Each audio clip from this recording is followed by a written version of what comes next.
Now at 6 o'clock, a live look along Florida's Gulf Coast as Hurricane Milton makes its approach. We're looking at several places along the coast there of Florida, including Englewood Beach, Naples, and Fort Myers. All of these courtesy of EarthCam. We have an update on the storm's path coming up. Plus.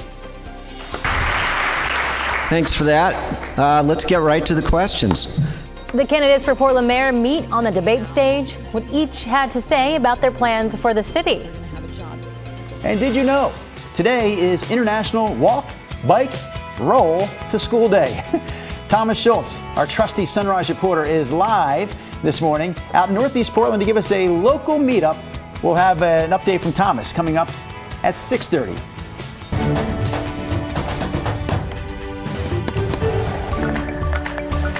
Before we get to the 6:30 half hour, we should get through this first half hour. It is a 6 o'clock show here on a Wednesday morning. Rodney, we need to focus on our weather because not only do we have the local forecast here, we've also got an update on Hurricane Milton. And more on Milton coming up in about 8 minutes from now. Here's just the satellite imagery look. Again, the storm looks like it's probably going to make landfall, the actual ice, somewhere up around the Tampa Bay area late this evening. But already they've got severe weather warnings out for parts of Florida, including a tornado warning. They've got a marine warning up for water spouts. Current winds in the Tampa Bay area are gusting to about 30 miles per hour as a wave of heavy rains are moving in. So more on that coming up in our show. All right, right now this is mainly along the Cascades up in Washington. We've got some rain. We have a lot of clouds. You can see them here from the Wells Fargo Tower building, but we are dry, 62. Now I'm still telling you that there may be a spotty shower pop at some point here in the valley, mainly North Valley up into Southwest Washington through early afternoon. Later today, the rain chance should be completely gone and we'll actually start to see increasing sun. 61 right now. Temp's not going to do a lot today. I have us later this afternoon at 67 with light winds. Rod, we start off with a traffic alert on the Banfield. All of this extended drive time here is because of a crash near the Lloyd Center here. It's just west of that, or east of that, I should say. Right now, your trip coming in from Gateway is averaging about 20 minutes or so. There's the crash. It was just cleared to the shoulder, but the lineup extends all the way out past 82nd Avenue at this point. You can see that red line on the map. So really, really slow and go. Again, for this hour of a Wednesday morning drive, you're going to need about an extra 20 minutes or so to get in from Gateway. Other than that, guys, the rest of the freeway drive is in pretty good shape. All right, thank you, Chris. With less than 4 weeks to go now before next month's election, some of the candidates running for Portland mayor met yesterday on the debate stage. Ashley Graham joins us live in the studio with more on what we learned about the candidates and their vision for the future of the city. Good morning, Ashley. Drew, China, good morning. There are more than a dozen candidates running for mayor in Portland, but this City Club of Portland debate highlighted just 5 of them. Renee Gonzalez, Carmen Rubio, Keith Wilson, Mingus Maps, and Leave Ostis. Candidates were asked if they believe the city and county are making progress combating homelessness or if they'd take a different approach. Here's part of what each of them had to say. The path that we're on hasn't worked. That's why I voted against renewing the contract with the joint office, and that's why in a few weeks I will make the argument to my colleagues that we need to go in a different direction. We can't just bail out of the county relationship, in my opinion. There are lives at stake. We do put plenty of money into that pot.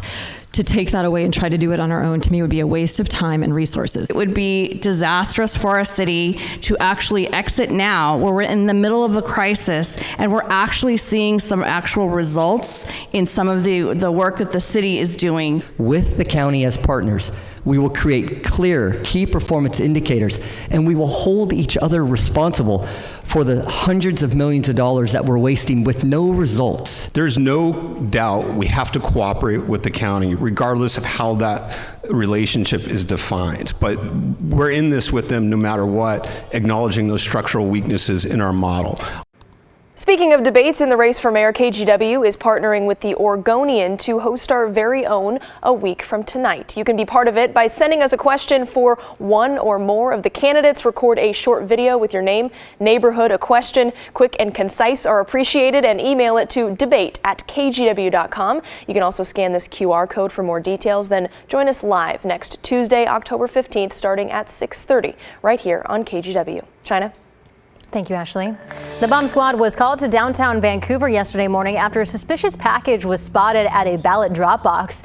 This is the box near 14th and Esther. You can see the damage to the slot where you drop your ballot. Someone called 911 around 4 yesterday morning after seeing smoke. First responders saw a suspicious package and called for backup.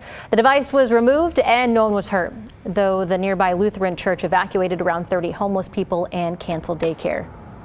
We are 100 feet away from it, and we wanted to keep our people safe, but it interferes with the work we try to do in the community. It's unclear at this point what that device was. Coast Guard crews in Astoria shared this video of a medical rescue off the Oregon coast on Sunday. A chopper had to land on that cruise ship that was sailing about 160 miles off the coast. The Coast Guard says a person on that ship was having a medical emergency. They were taken to a local hospital in stable condition. A wildfire in Deschutes County called the Little Lava Fire has had a surge in activity in the last 24 hours. It's burning in Deschutes National Forest west of Bend. Officials with the U.S. Forest Service say dry fuels and gusty winds pushed the fire around previously established containment lines. It's unclear the exact size of the fire. Today, firefighters plan to attack those new fire lines to try to keep it contained. Pretty cool shots here. Check this out before we get to Rod. Sharing some photos of the Northern Lights show over Oregon on Monday night. So we have to shout out two of our viewers. We've got Paul Davis in Dayton out there in Yamhill County, and Joanne Tyler, who lives in Jordan Valley in Eastern Oregon. Both of them sending these photos. Really a fantastic show, Rod. Monday night, and you said, was it your nephew? Yeah, my nephew. nephew. Was flying in and saw some of that as well? So I'm not sure exactly where he was when he snapped the shot, but out of the airplane windows, he was flying back home Monday night from Indianapolis, so he's coming in from the east. And his pictures were amazing. So, wow, what a year it's been for Northern Lights, right? Okay, real quick, here's Milton.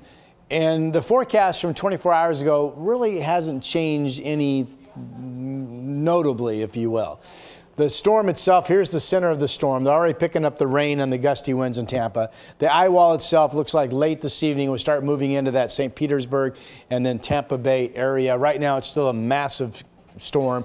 Category 4, 155 miles per hour, just 1 mile per hour below Category 5 strength. And then here it is. This is 2 a.m. East Coast time.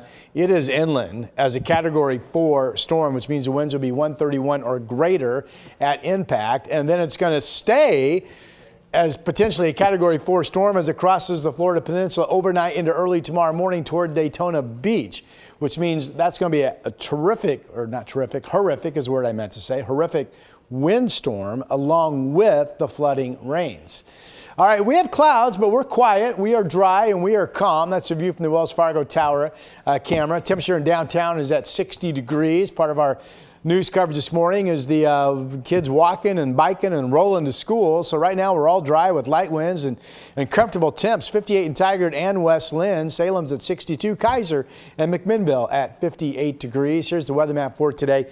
We have a spotty lingering shower threat both at the coast and the valley this morning into early afternoon. And then I think any rain chance goes away and eventually we'll see quite a bit of sunshine before the afternoon wraps up. It's sunny out east with temperatures in the 70s today. There are some areas of smoke. We mentioned the fire near Bend. 67 today, 69 tomorrow. It's going to be chilly tonight. We dip into the 40s. That would lead to some valley fog. Then we get the sun, and then we have warm 70s for the weekend, and that is your forecast. Rod, thank you. We're going to go back to hurricane coverage now. We want to take a live look this morning from Tampa Bay, courtesy of EarthCam. The city is in the direct path again of Hurricane Milton, as we've been talking about, which is expected to make landfall tonight. So take a look at this. State of Florida has transformed Tropicana Field into a base camp for first responders here. That's where the Tampa Bay Rays play.